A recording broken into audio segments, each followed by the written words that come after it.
Hey everyone, welcome to another episode of The Ghost Furnace. I am Bond, and I'm here with my good friend and cohort, Nick Pennsylvania. How you doing, Nick? I'm doing pretty good today. Awesome. Well, we're glad that you're doing well, and I'm glad that you are all with us today as well. We got some good feedback around our last episode, and we wanted to, kind of keep things rolling. I know everyone's busy right now, and it's kind of serendipitous that we're even recording this episode right now because I mentioned Nick how busy my next week's going to be, and he was like, well, lucky for you, I have an idea. So there's a character kind of, yeah. And Nick said there's a character that he's been interested in that and so I'm going into this one cold, as we do sometimes, and I'm very curious to hear what we have kind of on the stove for tonight. That's kind of where we're going to go ahead and start. So Nick, why don't you tell us what you've been musing about lately? Yeah, thank you much. I didn't want to talk too much to you about it beforehand because this is kind of a figure that I've only really been reading much about over this past week. I picked up a biography, and it kind of sent me in a bunch of different directions, looking at other persons that have written biographies on this guy, and just a really fascinating character. And I see somewhat of a kindred spirit for reasons I'll explain a little later. But I'll ask you, because there's a good chance that you're already familiar with his character, and that is an Englishman by the name of Harry Price. Are you familiar? I mean, the name sounds familiar, but it sounds like a lot of names. So okay, so I'm not sure the character. I'm not sure of the individual you're speaking of. So this is going to be good. Okay, great. Here's something I'm sure you're familiar with. How about the Society for Psychical Research? What do you know about that? Yes, so I know. So from what I understand, that's been around for quite some time. I believe we talked about them specifically in a few episodes previously, where they've been mentioned around the Philip experiment. I believe I've heard the name come up a number of times. I believe it's like a pretty well-established thing. You are correct. Based in London. I mean, they've been around. It wasn't started by 1880s. So it wasn't started by Charles Fort, was it? It was. I believe it was started by Edmund Rogers, a journalist, and a scientist named William F. Barrett. But there have been a lot of important figures, some more well-known than others to us today, who have been associated with it, such as Sir Oliver Lodge, I believe Sir Arthur Conan Doyle, William Crookes, Crooks. Maybe that's what I was thinking about, the Coddington Ferry stuff, specifically with Arthur Conan Doyle. Interesting. Okay. Yeah, but the person we're talking about today was initially, Harry Price was initially associated with them.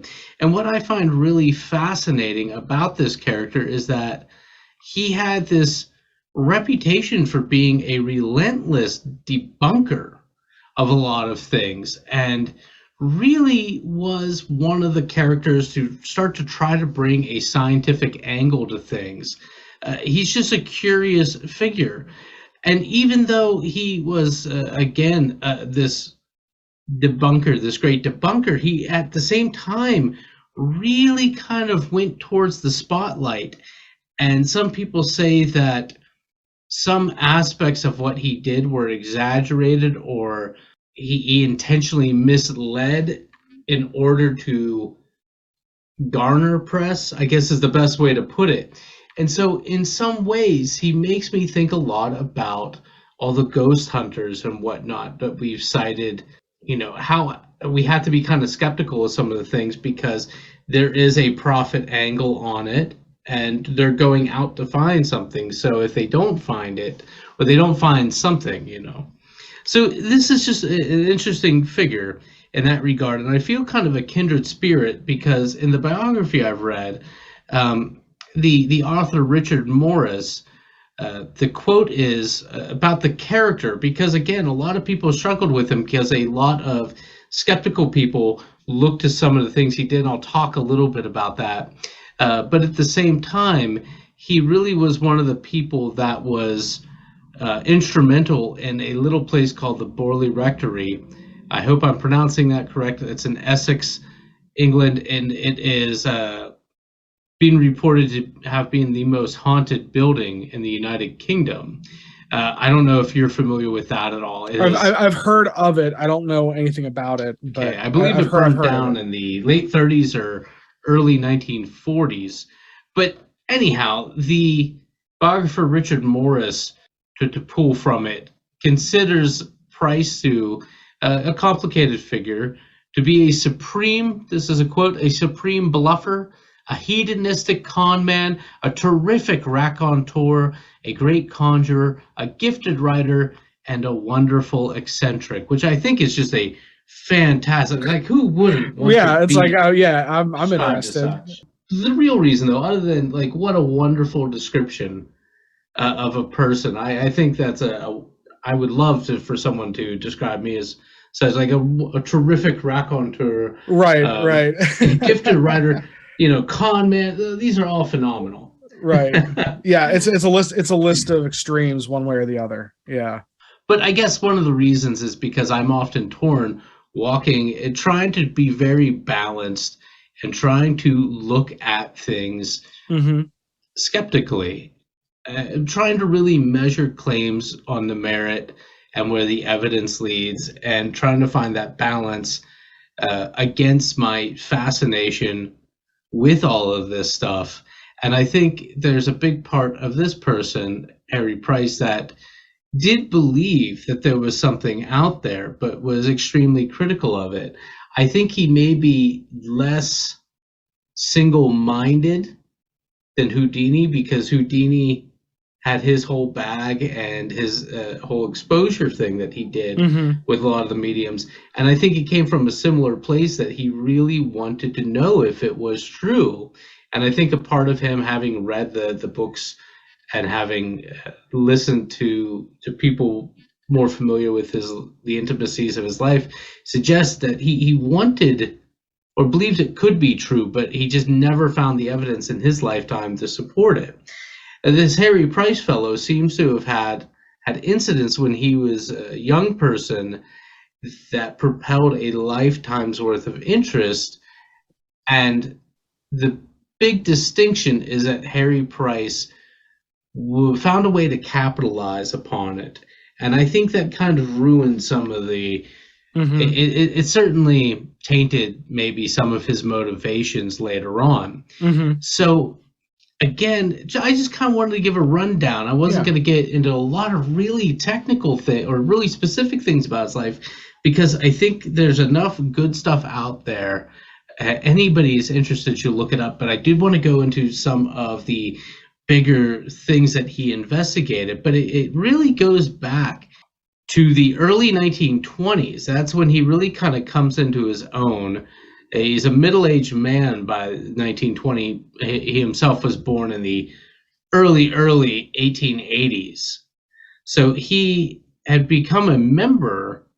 Well, he become an amateur magician and all of these things. So he was pretty well versed in some of those aspects at the time. In 1920, though, he joined the Society for Psychical Research, which we mentioned by that point was nearly 40 years old. Right, but well established by that point. Yeah. And he was involved in investigations and a lot of stuff. Of course, we've talked a lot about the spiritualist movement. And in the immediate wake of World War I, where we're placing ourselves now, that whole movement sees a rebirth. Not as much in the United States of America. And I think we've said this before, it's my opinion that spiritualism's heyday in America kind of ends with World War I. And then we enter just a different period, kind of societally here in the United States, more of a modernist period. Whereas in Europe and the United Kingdom in particular, there's a big spiritualist wind in the sails. And that has to do with the fact that World War I was horrific. Right. right? On so many levels. Right. Yeah.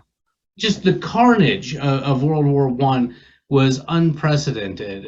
Utilization of dangerous gases. Just even seeing some of like, have you ever seen one of the gas masks they made for children Oh and yeah, it's whatnot? terrifying. It's Yeah. all the icons of World War One are Yeah. horrifying. Yeah. Those early tanks, the planes, the Well, gas. yeah, you look at any you look at any of the battles and you're like, this should have been enough to just to stop everything. You look at Yeah, this, you look at the Somme, you look at Passchendaele, just like anything like that. And it's just like the more you look at it, the worse it gets. It's awful. Yeah. right.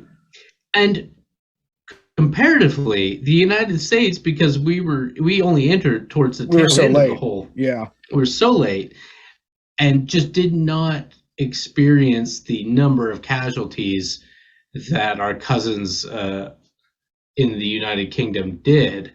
And of course, nowhere near to the extent that Germany and France did. France. But Yeah. yeah, coming back around to it though, because not only did they just have a number of young people gone, but it was suggested that because they were gone, dead, and interred, never to be seen again before they were interred and never came back to the home shores, that was another reason why there was just a renewed interest in communication with the deceased. And so mediums and spirit photography just really pick up again. And that's kind of the environment that we find Harry Price enter the society in. There was an Austrian-born medium, and this, let me find, I have a bunch of my notes here, Rudy Schneider. So this seems to be one of the breaking points with Price and the society. Basically, he would try to create a bunch of controls. Obviously, this person could create, make objects levitate. He could do a bunch of stuff. So Price would tie his hands down, and that was part of the controls. He eventually was able to expose Schneider and got a lot of praise from the scientific and the skeptical community because he had shown that Schneider, this medium, was able to get one hand free of his bonds and deceive the testers by waving things around. And it was only through the utilization of photography, is my understanding, that they were able to capture him in the act of doing this. And initially, I believe he was initially kind of convinced of the person's abilities, but then after that, now the previous the society themselves, and I'm sorry, I'm like stumbling all over my notes right here, but the Society for Psychical Research, they had already kind of concluded through their own tests that this Rudy Schneider person was completely legitimate. This and some other exposure, some other claims that mediums were fraud on the part of Harry Price caused this rift, and he left that organization in the 1920s. And in 1926, he would actually establish his own national laboratory of psychical research. Okay. And the quoted aim of that was to investigate in a dispassionate manner and by purely scientific means every phase of psychic or alleged psychic phenomenon.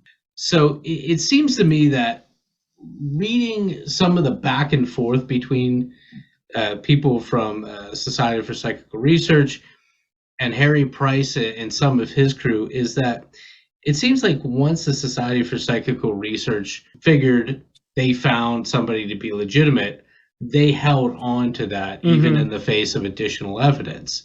They accused Price of conspiracy, of doctoring a photograph that shows Schneider had become free of his bounds in order to discredit the society, which, again, initially he was a member of. So it's just interesting to me. It seems that once there's a certain mentality that once they believe something, no amount of evidence to the contrary is going to convince otherwise. Right. They become more seated in those beliefs.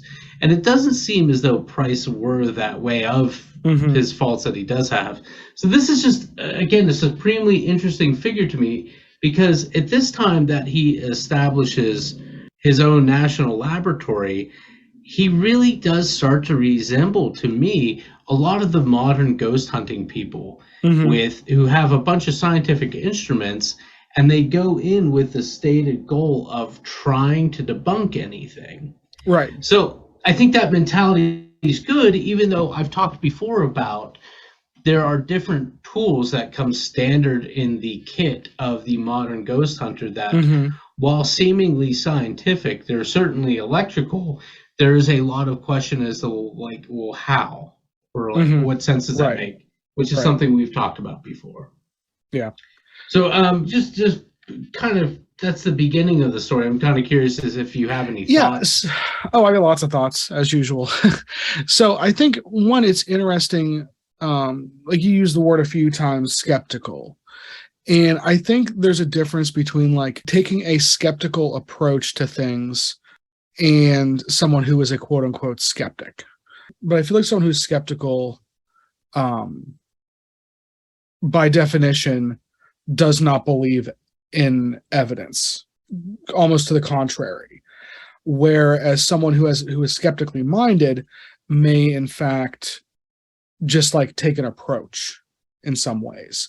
So I think that that's one of the first, like, interesting terms that it's like, even though they were using it back then, is kind of interesting to me, because I feel like skeptic is used as like a discrediting term to people from like the believer side of things. If you're if they feel attacked, they say, oh, well, you're just being a skeptic.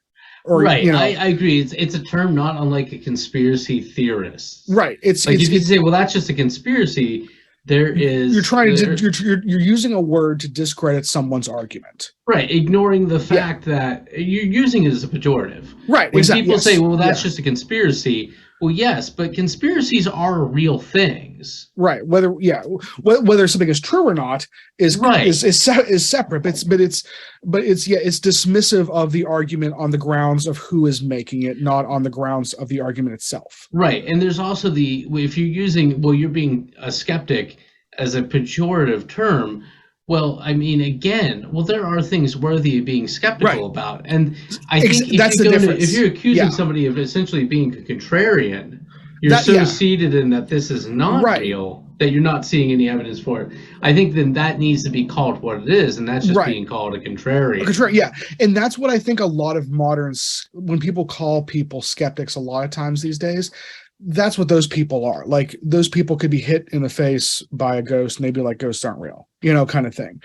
And again, that's their opinion and they're allowed to have it. And, but I think the terms we use are important. You made the comparison to kind of Houdini in the sense that this Clark Price, has a background in stage magic. So knows some of, like, the quote unquote tools of the trade, in deception. So it makes sense that, given extraordinary circumstances, i.e. paranormal activity, the lens that he would use would be like, okay, how is this sleight of hand? Let's use that lens to try and prove the legitimacy of this activity first. Because, again, I think that's the thing that people gloss over sometimes, is when you're met with extreme circumstances or paranormal activity, your first inclination should be, okay, let's see if what we think is happening is really happening, before we go to the interpretation and add agency or make whatever assumptions off of that. Let's just see if what we're seeing is what it is. And I think that's important. So, and it's also not surprising when he was, taking this approach, which again wasn't unique, but it sounds like he was particularly good at it as far as, like, debunking people. Because, again, you would think that, and I make this argument with a lot of things in life, not just with paranormal stuff, but if you think that something is an extraordinary act, it is a truly anomalous event, you should welcome any level of scrutiny to back that up. If you truly believe that's what's happening, then there's nothing that this quote unquote skeptic or debunker should be able to do to prove otherwise. You should welcome that inspection. And the fact that these people seem like they were so against it at the time, I mean, everyone has their, there's implicit bias in everything, so it'd be curious to hear how they reacted to this gentleman. But it seems like, just like what you said, that they saw it as attacking, they saw it as offensive. Well, even more than with the medium Schneider, I think, well, as a photographer, you're probably familiar with William Hope. Oh yes. Okay, well then you have. I love his work. I love it. Okay. Yeah. Well, and it's not his work that. That birthday when I had you do a bunch of spirit photos. Oh yeah, those where we created spirit photography. We had a lot of fun. I love that. The aesthetic I love. Yeah. Yeah. It's fantastic, and we utilized him and another person who we're going to be talking about a little bit later. Well, it was Harry Price who exposed William Hope. And in fact, this is probably even earlier than the Schneider, the medium character. William Hope would have been, I would think. Yeah. Yeah.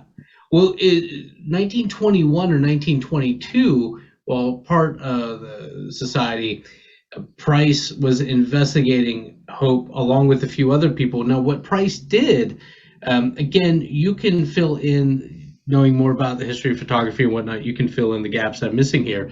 But basically, there's the photographic plates that they were using, the 1920s. Would these have been tin types, or this is late? No, they wouldn't have been.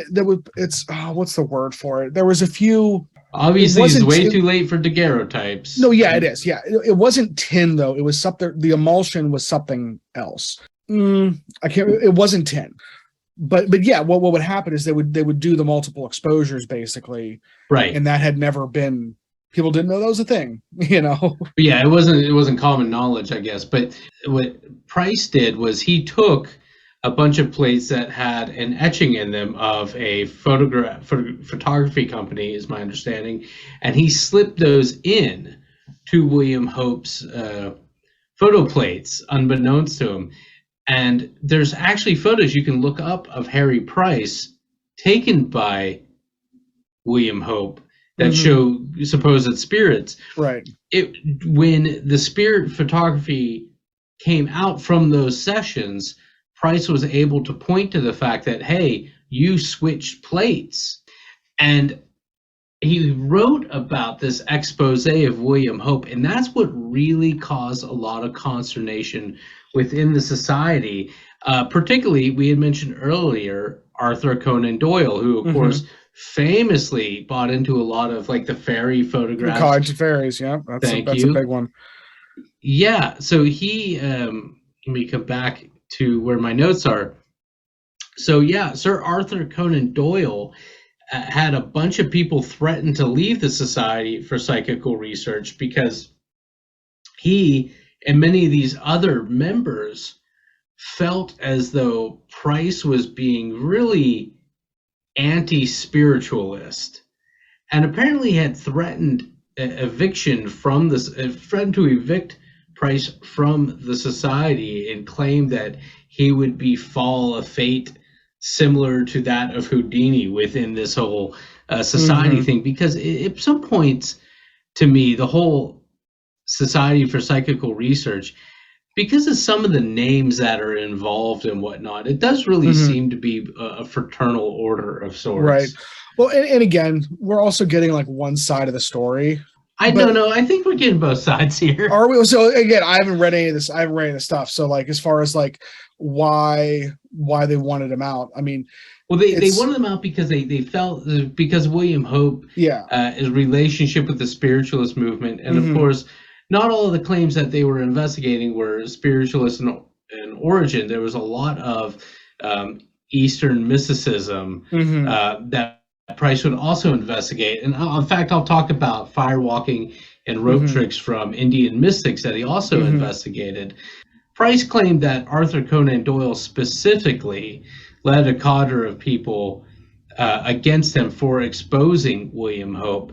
But Doyle's whole opinion was that he was just intentionally writing anti-spiritualist screeds, Mm-hmm. which, based on the bit, I haven't read everything this man's written, but based on what I Yeah. have, it really does seem to be like, no, this was much more of the, I'm trying to determine if this is Okay. true, and this photography clearly isn't true, Right. and then that was perceived by Doyle. Right, like yeah, and I think again, you being the one who read this stuff, I trust your interpretation of it, because I think there's a difference between saying like, hey, spirit photography, this guy's spirit photography isn't real, therefore spiritualism is fake. Right. Like that would be like, hey man, maybe not necessarily a good faith argument to make. It sounds like it was maybe a little more targeted because of internal political things or just socio things. Yeah, and it seems like Arthur Conan Doyle he seems like a prickly character.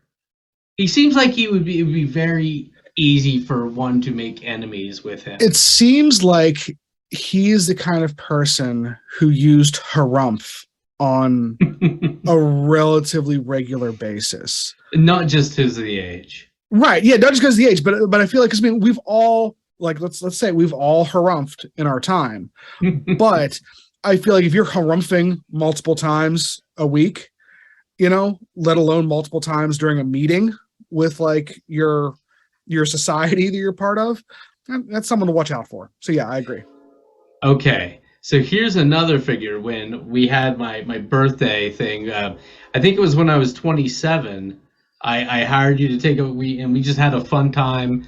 There's some great photos from that I still have. I have one up on a wall somewhere where we created spirit photography in the vein of William Hope, and in the vein too of another person I'm going to talk about that Harry Price kind of debunked, and then I'll start talking about some of the Harry Price things that are much more like questionable. Mm-hmm. Okay, do you remember Helen Duncan? Yeah. The lady with all the cheesecloth, the cheesecloth fabric, yeah, it's and the cut out paper photos of people like glued onto the cloth. Yeah, it was. Yeah, and again, it's really hard. We talked about this with the Coddington Ferry stuff, where like it's very hard for us, and we were very kind to Arthur Conan Doyle in that episode, because it's like, you know what? Yeah, your brain has no reference for this. Like, to us, it looks like what it is, which was cut out photos, probably glued to cheesecloth, hung up by string. We're very sure that's what we're looking at. But we are also people that have, with Photoshop and with airbrushing before that, we've been trained to know that most of the published photos you see have been doctored to some degree. In one way, shape, or form. If we showed Arthur Conan Doyle the video of a cat playing the piano, he'd be like, well, the cat's playing the piano. I don't understand why there's a question here. It's different for us these days. It's hard to put ourselves in that mindset. But yeah, it's cheesecloth. And again, I love the aesthetic, because at a time when it was expensive and rare to get your photo taken, for people to be so willing to look so awful in a photo takes a level of commitment that I will at least tip my hat to, because the people in those photos are like puking up cheesecloth. Well, and that's exactly what this lady was doing, apparently. She was investigated. There were the controls. They tied her hands down. They tied her feet to a chair. Right. You can look at the images from this. And they conducted the seance. Of course, the cheesecloth was supposed to represent what? Ectoplasm. Exactly. And what is ectoplasm, supposedly? So I'm sure someone will write in and correct me on this, but from what I understand, the general term for idea of ectoplasm, it is the physical residue left behind as a result of spiritual manifestations. And again, I think there's probably a bit of a broad usage of that term, everything from what you see in the Ghostbusters movies to this apparent cheesecloth. I think it's a catch-all for a substance related to spiritual activity. Yeah, and I've heard it utilized as the residue that's left behind from the effort. I've also heard that it is this ethereal material from which ghosts are made. It is the matter makeup of ghosts. Yeah, it's the matter of ghosts. Yeah. Well, supposedly what this lady was doing was, yeah, she was actually swallowing this. So in 1930, 1931, 32, Price's National Laboratory of Psychical Research started exploring Helen Duncan, this lady from Scotland who had made a name for herself doing these seances. So the story that's often said about these investigations is that Price was figuring that not only was this clearly just cloth, it seemed there was evidence to him that she was just vomiting it up, essentially. There were reasons why he felt this. And so he said, well, hey, let's get an x-ray. So she ran from the lab, and apparently her husband had to like restrain her. So they did finally x-ray her, but there was nothing in her stomach that was showing up. So Price just figured, oh, clearly she just got rid of the evidence. Okay. That's wild. Yeah, and that's one of those incidents that you could say, well, did she get rid of the evidence, or was it really ectoplasm? Is lack of evidence of Well, but the issue is that he had already gotten samples of the cheesecloth as well as samples of egg white on some sort of like oil or onion paper. And she was also regurgitating and passing off as ectoplasm. So pretty thoroughly debunked that. And when you see the photos of her, most of those photos, as I've come to understand, most of those photos were actually taken during these investigations. Right. And I've heard not a defense of Helen Duncan so much as a defense of the credulity of people, which is in the seance setting where it's dark, where there's all this other stuff, these effects can appear much more amazing than when you're utilizing flash photography in a lab setting where what they are constructed of is almost blindingly obvious, as you kind of stated earlier. When we look at these photos now, it's so plain to see that these are just paper cutouts of faces and whatnot. So there's that aspect to the whole thing. Now, there are a lot of people that are probably familiar with Helen Duncan because she is famously one of the very last people to be tried under witchcraft acts. I think it was of the 1743, I believe it was, which is somewhat the short story as I understand it, because I haven't delved too deep into this. There are a lot of great things online about this whole episode. Basically, in 1941, there was a British ship that was sunk off the coast of Egypt, and she, in one of her seances, had said that this ship has been sunk. It wasn't being publicly broadcast that this sinking had occurred, and the information was only sent out to families. So it was like, well, how could she have possibly known that?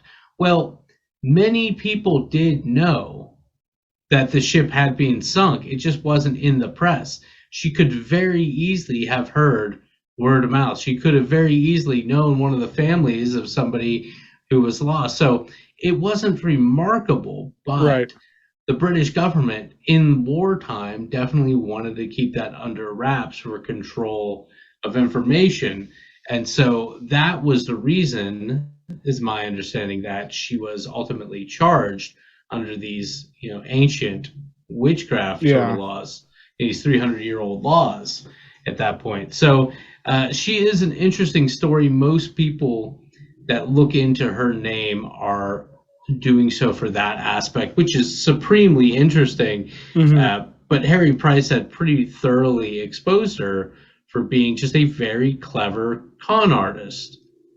So these are some of the cases for which the skeptical community and even just the paranormal community that is very much concerned with the validity, the truth of these claims, that's where they praise him. But there's some other ones where it's much more, it's not as good as a legacy. The first is very, very clearly in 1932. He went to Germany. He had this whole black magic thing that was filmed. I watched the film thing. It was said a white magic thing where it was said that they could transform a goat into a person. Right. It is Okay. bizarre. So they had this whole spectacle. This was very clearly like a big publicity stunt. So Price was there. They covered the goat. They had a young actress playing this virginal woman, and Price fails to turn the goat into a man. But then a German conjurer comes up at the same event, the same evening, and he manages to turn the goat through sleight of camera into a lederhosen Bavarian man of middle age. And it was clearly like a stunt. It was clearly just a spectacle thing. So was it a real investigation? People say this is one of the famous investigations that he did to see if this was real or not. No, it seems like the whole thing was a goof. Right. It got a lot of publicity and hopefully raised a few dollars. But you can kind of see where this is going. Not a great look. Yeah. No. The Borley Rectory, though, he spent a lot of time investigating this because, again, it is off-cited as having been like the most haunted house. There was many reports of like phantom carriages that people would hear. There were many reports within the community of people seeing a nun, a specter of a nun walking the grounds and whatnot. Those were the type of stories, but then when Harry Price became involved in it, the nature of what was being documented on his end of things was totally different. Things like flying bricks and moving things that had never been reported before, were being supposedly documented. He put ads in newspapers to hire people. And he was not hiring scientists. He was very clearly just trying to get average people, but he would kind of set the scene up to get a certain sort of response. For example, from what I've read, he would have one of the prerequisites was that they would use chalk to outline a bunch of things to see if anything had moved through the time. They were supposed to sequester themselves to a dark room for a couple of hours at a time. Now, what do we always talk about? We always talk about priming. Yeah. Yes, again, right. And boy, if we trademark an idea, that's the one we're going to have. Yeah. So you're set up in a dark room in a place that you have been told is like, this is super haunted and everything. Any little crack, any little squeak, any rat in the wall, it takes on another meaning. And was he intentionally messing around with them? They had rules they had to follow, like that thing I had mentioned. And if they are forced to sequester themselves in a place, could he or somebody else come in and then deliberately mess with them? So it's highly questionable. Was this just another big stunt? And for some other purpose, yeah. Right. Yeah. Now, I had watched some supplementary things where another person states that, well, they do this year-long investigation, and then not long after, the place burns down. And the person in this documentary, this British television documentary, is basically saying, that's kind of the setup for so many haunted house stories now that we see in movies, is they go to investigate, they see a lot of crazy stuff, and then shortly thereafter, the place mysteriously is raised and whatnot. Right. So this rectory, it's interesting. He wrote a book about it in 1940. I kind of want to get a copy because I haven't been able to read that, and the library does not have a copy. But I kind of want to go into more what was his scientific aspect of this, because again, that's what he was always. So yeah, it sounds like that was his MO initially. Right. So what made him deviate from that into where he ended up there? Yeah. Right. And so he was in and investigating this rectory from May of 1937 through 1938, which again, some of his earliest investigations are going back to 1920, 1921. So he had experience. So we're talking about the better part of 20 years. Right. So not his first rodeo. No, and by 1926 he had established his own laboratory. And so I feel like this is where, because this is his livelihood, I feel like there's a lot of questionable things that he did for that aspect of it. Right. And it's really tainted his reputation, so much so that, again, he has this positive reputation among skeptics to a degree, and amongst the believing community, he has a mixed. Right.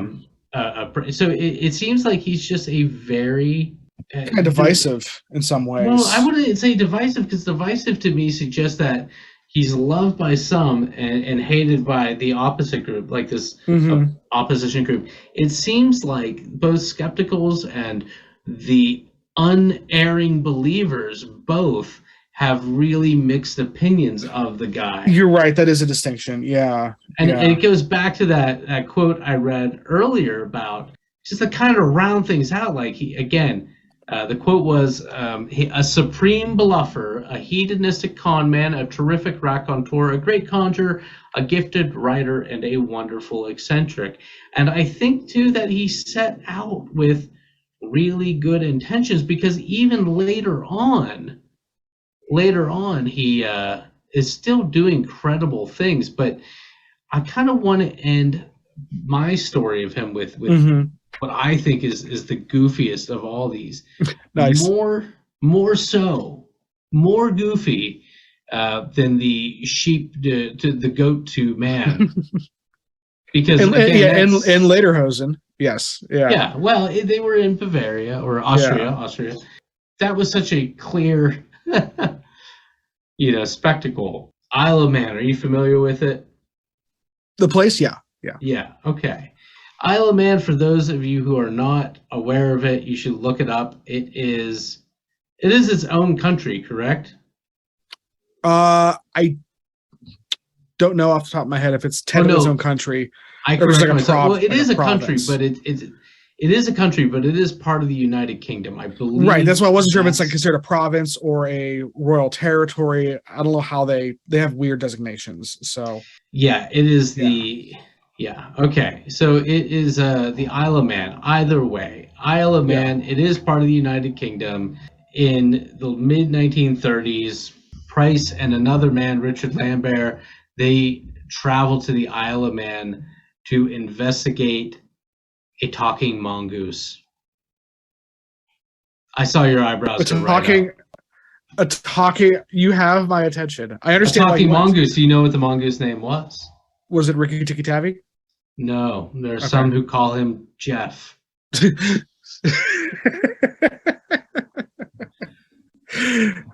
Okay, so talking mongoose, you got me. Talking mongoose. So here again, this is the Cliff Notes version of the story.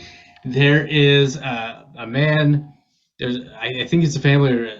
Yes, it's a small family living in a pretty isolated farmhouse in the Isle of Man. They begin hearing voices, not voices, but a voice. It's oftentimes mimicking them. It comes to be that it is a mongoose. He goes by the name of Jeff. It's unclear if they actually ever see Jeff. There is a supposed photo of Jeff, the talking mongoose, that you should look up. It's GEF, Jeff. There are supposed casts of paw prints from the mongoose. I don't know. So the existence of the mongoose isn't in question. It's his vocabulary that's in question. Are there mongoose on the Isle of Man? Because when I think mongoose, I mean... I think, Jeff. Okay, well, because of Ricky Tikki Tavi. Yeah. Okay, so when I type in Jeff, GEF, the Google search completes Jeff the talking mongoose, Jeff the mongoose quotes, and then Jeff the mongoose movie. And I'm interested in all three of those. This is a whole thing. Yeah, it's a big deal. This Jeff the talking mongoose. How have I never heard of Jeff the talking mongoose? I feel like this can be its own conversation, Jeff the talking mongoose. Yeah, okay. But the bottom line is, it's unclear. And And the mongoose would go and travel around the Isle of Man, and apparently it was getting around by way of the buses. So it was into public transportation. It would ride around under the buses, and it would listen to people's conversations. It would go back to the family, and it would report like some of the things that it heard. Apparently, some of the claimed conversations that this mongoose was spying on turned out to be accurate. Supposedly, I don't know if I believe this, but supposedly the public transit system at the Isle of Man, they decided to put some electro plates underneath the buses to shock the talking mongoose. I don't know if I believe this, but yes. So there was a whole investigation and a book. There's a lot online about it. It's like it is a clearly known thing. Yeah, the talking mongoose. The book, which came out in 1936, not very long after this investigation concluded, called "The Haunting of Cashin's Gap," but it really should have just been called Jeff, the Talking Mongoose. But it should be noted that Price never really came out and said he believed in this at all, but he did write a book. And he does claim to have captured some hair, some mongoose hair that they sent to a naturalist, but the naturalist did confirm that it appeared to be hair from a dog, which, again, I don't know if mongoose can be found on the Isle of Man, but I'm damn sure that dogs can. I'm sure. Right. So apparently, too, Price had taken the cast of the paw prints made by Jeff the Talking Mongoose, and they sent those away too. And apparently, by and large, those are also considered to have been from a dog. So maybe, now here's where I'm going to put out an olive branch. Maybe Jeff wasn't a talking mongoose. Maybe Jeff was a liar and he was a talking dog. that'd be a turn right there. Yeah, you throw the scent off the dogs because that's so funny. Primacy of a dog's life is centered around scent. Right. We're gonna have to do a little more research on this. It's such a goofy thing, but again, I've just been really fascinated by this character. It's interesting to me, just kind of not divisiveness, but just the really mixed feelings every single person with every single motivation has. Yeah, and it sounded like person. Yeah, and he was on. It seems like he kind of occupied a number of spaces, depending on who is talking about him. Yeah, like you said, and I think that's I don't know. Yeah, you're right. That's interesting. That's I would say unique in the whole paranormal research field. Usually, people are more established in like here's what I believe, here's what I do, and usually that's you don't see people wavering that often. I kind of see a bit of this again in ghost hunters, especially ghost hunters that have television deals, right? Because I think there's a lot of people in the skeptical community, and I include myself in that, who say, my big thing is I enjoy the shows, I enjoy the history. Right. Sometimes they find things where I'm like, that is very interesting. Sometimes I really question what was planted or not, because they have to come across something. They have to do something to maintain an interest, to make people want to watch. Right. If they fail to do that, they're not going to have the show for very long. But I think even people within, again, that community of people that no matter what are the ardent believers, I think too there is a lot of criticism amongst those for totally different reasons. I think some of it is jealousy, especially within groups, because who wouldn't want that television deal? It's been very good for some of these people. But I think too, and this is a trap that I fall into with other things, which is when you see somebody else doing something and drawing attention to a thing that's very personal to you, there's a tendency to feel a resentment about that, and I understand that it's not a good thing, but I fall into that trap with other things. Oh, totally, totally. And I think I think you're right. Like there is like that kind of like sociological element to this, where people tend to have strong opinions one way or the other, and people get defensive about things that are important to them. Generally speaking, even if intellectually you're able to get over that, it usually isn't people's first reaction. Well, So, and let's remember too, like of course the show Ghost Hunters right. with TAPS, the Atlantic Paranormal Society. Do you remember one of their big first things that they did that really upset a lot of people within that community is that they claimed that orbs are nonsense. Right. They said orbs are dust, orbs are bugs. Yeah. Yeah, and now like people are like, oh, like people, I think generally speaking, folks are very skeptical of orbs. Right. As a result, now like that paradigm has kind of shifted. And they should have some credit for that. Right. Yeah. I think they did to orbs and dust what Harry Price did to Cheesecloth and Ectoplasm.